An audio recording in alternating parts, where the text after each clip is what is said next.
Sefer Matityahu Re, ou seja, livro escrito por Mateus, capítulo 5. Vendo as multidões, Yeshua subiu ao monte. Depois de se assentar, os Talmidim se aproximaram dele. Talmidim significa os seguidores, os discípulos. Talmidim se aproximaram dele e ele começou a falar. Isto é o que ele lhes ensinou. Quão abençoados são os pobres em espírito. Perceba que não é pobres, mas pobres em espírito, porque o reino do céu é deles.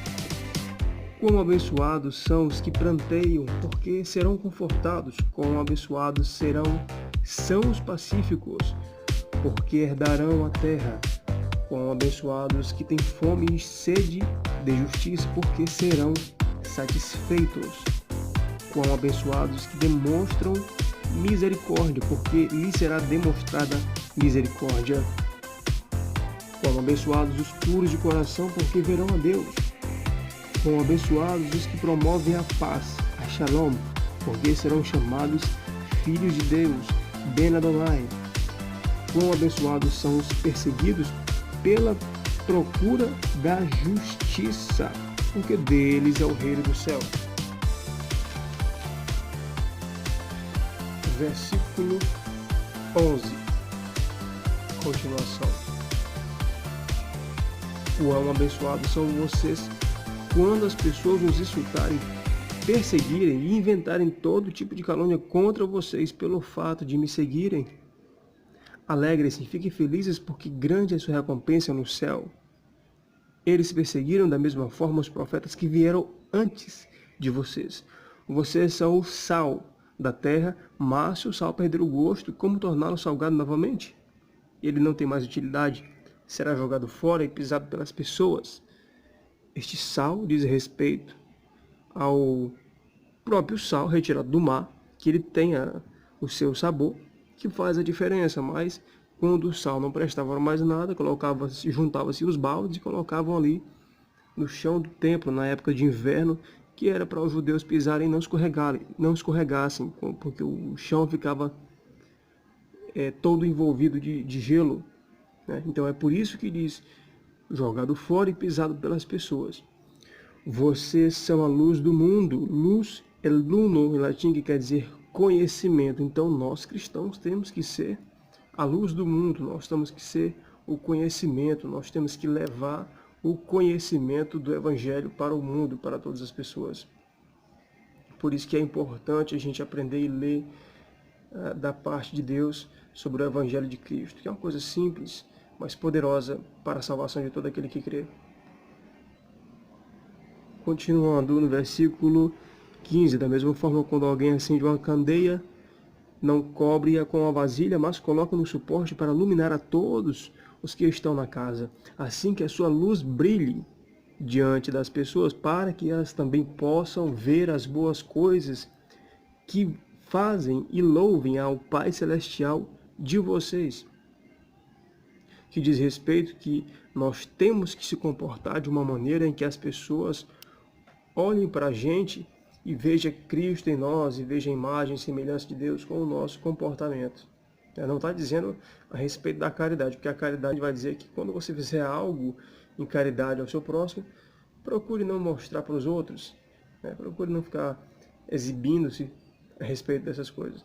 Mas a respeito do comportamento de boa conduta, de moral, de ética, faça isso para que as pessoas vejam e louvem a Deus. Louvem ao Pai Celestial de vocês. Versículo 17. Não pensem que vim abolir a Torá ou os profetas. Não vim abolir, mas completar. Sim, isso é verdade. Digo a vocês, até que os céus e a terra passem, nem mesmo um Yud. Yud, que é uma letrinha relacionada à letrinha do som I, que a gente conhece hoje em dia. Ou um traço da Torá passará. Não até que todas as coisas que precisam acontecer tenham ocorrido.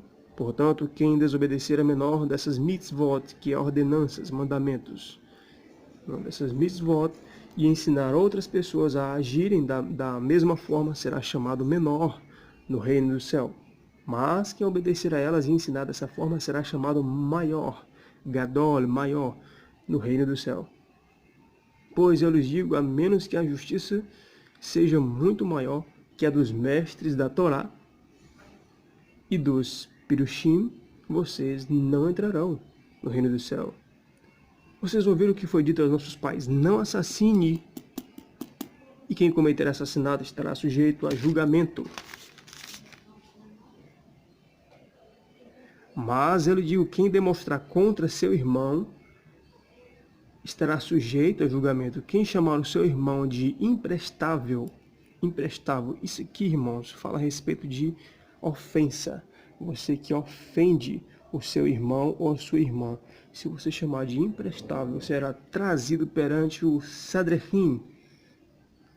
O Sanedrim quer dizer Sinédrio, que era o tribunal na época que havia, naquela época dos tempos que Jesus estava aqui encarnado na terra, o tribunal que havia ali 23 juízes, existe um maior tribunal que era de até 70 juízes, né?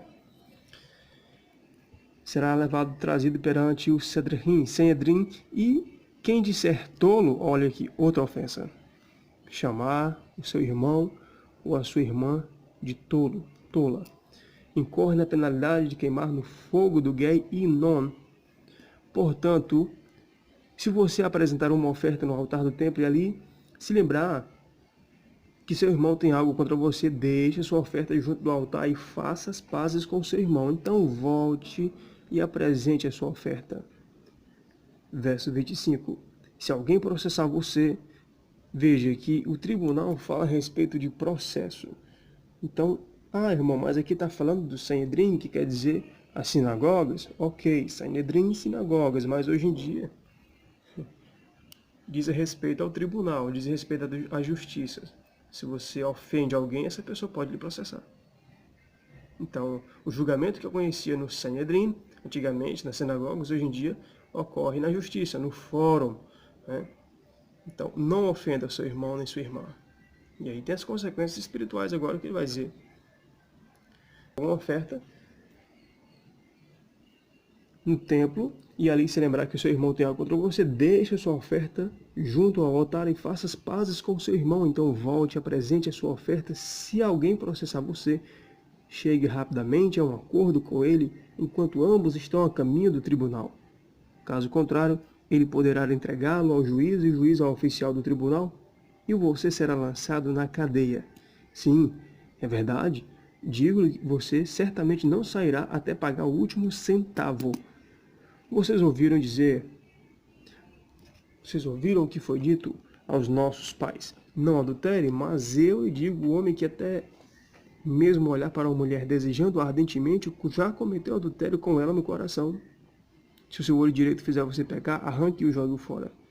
É melhor você perder uma parte do corpo do que lançá-lo inteiro no Gei Inom, que quer dizer uma cidadezinha que ficava ao sul de Jerusalém. Gei Inom, na sua Bíblia deve ter escrito inferno, né? Que lá era colocado restos de lixo e o fogo era sempre mantido aceso ali para que não tivesse uma dificuldade maior para acender novamente. E os lixos era como se fosse uma rampa.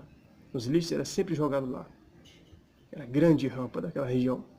Então o fogo nunca se apaga.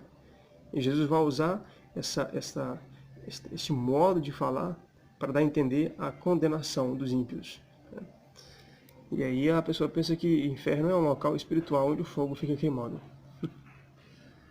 Continuando, versículo 30. E se sua mão direita fizer você pecar, corte-a e jogue fora. É melhor você perder uma parte do corpo do que ser lançado inteiro no Gei Inom. Perceba, o que é lançado inteiro no Gei Inom, que na verdade significa lago de fogo e enxofre, lá no livro de Revelação, que é o fogo eterno, não é um espírito, não é uma alma, não é algo, um fantasma transparente, não. Não existe um fantasma que vai para o inferno. Não existe um fantasma, um espírito que vai ser lançado no lago de fogo e enxofre. Na verdade, é o corpo inteiro da pessoa.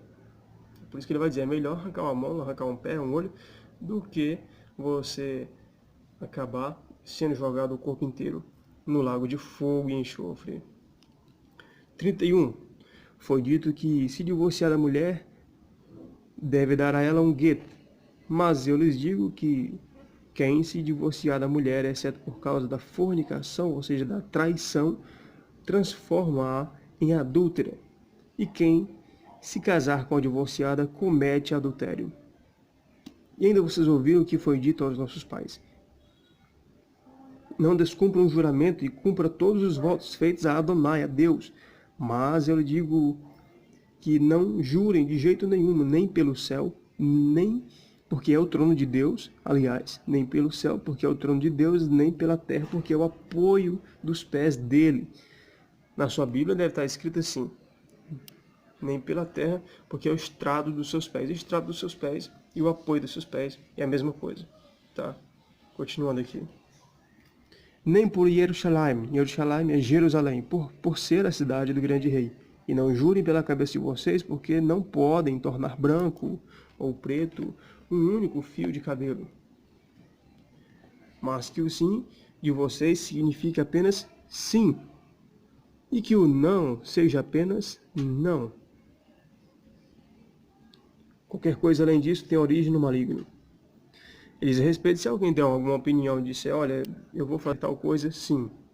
A minha opinião é sim, então que você conserve a sua opinião, que não mude. Que tenha uma palavra firme e correta. Se você diz que é não, então mantenha a sua palavra, que seja também não. Porque quando você diz que sim, mas na verdade depois você diz não, é melhor não, então não tem origem da parte de Deus, tem uma origem maligna. Compreendeu? Então não foi uma promessa que veio através do Espírito de Deus, mas não. Se você fez uma promessa e desfez, ou seja, o seu sim se tornou em não, quer dizer que você fez uma promessa não inspirada por Deus, mas ali do maligno. Vocês ouviram o que foi dito a nossos pais, olho por olho e dente por dente, mas eu lhes digo, não se oponha a quem age errado contra vocês. Ao contrário, se alguém bater na face direita do seu rosto, permita-lhe bater também na esquerda. Se alguém quiser processá-lo e tirar-lhe a camisa, deixe também o casaco. E se um soldado forçar vocês a carregar 1 quilômetro, uma carga por 1,5 quilômetros, carregue-a por 3 quilômetros. Na verdade, quilômetro está dizendo milha, porque milha está em torno de 1,5 quilômetro. Então, quando os soldados romanos eles encontravam algum judeu por aí andando no caminho, o que eles diziam era: carregue isso aqui para mim. Colocava a mochila dele de armamento nas costas de um judeu e fazia ele andar humilhando o judeu por 1,5 quilômetro. E ele vai dizer: olha, se você for forçado a fazer isso, faça mais. Ou seja, mostre que você é diferente, mostre que você é um seguidor meu, né? Não pague o mal com o mal, mas seja submisso, seja diferente.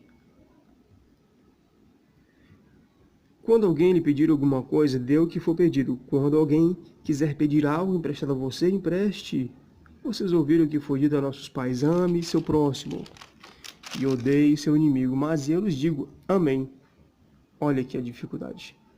Amem seus inimigos. Orem por quem os persegue. Olha aí que coisa difícil. Amar os inimigos, orar por quem persegue.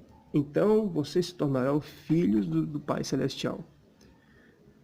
Porque Ele faça o sol brilhar da mesma forma sobre as pessoas boas e más e envia chuva igualmente para os justos e injustos. Que recompensa obterão se vocês amarem só quem ama vocês? Porque a teriam se até os coletores de impostos está falando de publicanos, coletores de impostos. Aqui já está traduzido para a gente entender melhor. Se até os coletores de impostos, publicanos, agem assim, se vocês forem amáveis só com seus amigos, o que há de extraordinário? Até os goim, ou seja, goim quer dizer não judeus, até os judeus, os gentios, os ímpios fazem isso. Portanto, sejam perfeitos, como o Pai Celestial de vocês é perfeito. Que há de extraordinário amar o seu próximo? Amar quem você ama, amar quem você gosta. Não tem nada de extraordinário. Entenda?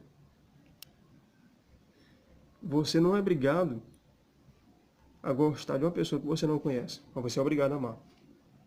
Jesus disse que você é obrigado a amar. Você vai encontrar uma pessoa na rua e você ajuda aquela pessoa. Você conhece ela? Não. Você não gosta dela. Não foi algo que você construiu amizade, não teve nada disso.